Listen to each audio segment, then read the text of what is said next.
Want to share quick updates, photos, or videos on Instagram? Learn the simple steps to post a captivating story and connect with your followers instantly. The most common method is to tap the plus icon at the bottom bar of your Instagram feed. Alternatively, you can also swipe right from anywhere in your Instagram feed to open up the story camera.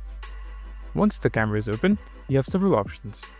You can either take a photo right then and there, record a video, or upload something for phone's gallery. After capturing or selecting your content, you can get creative. You can use the tools at the top of the screen to add music, include stickers, draw or write text, or just anything to make your story stand out.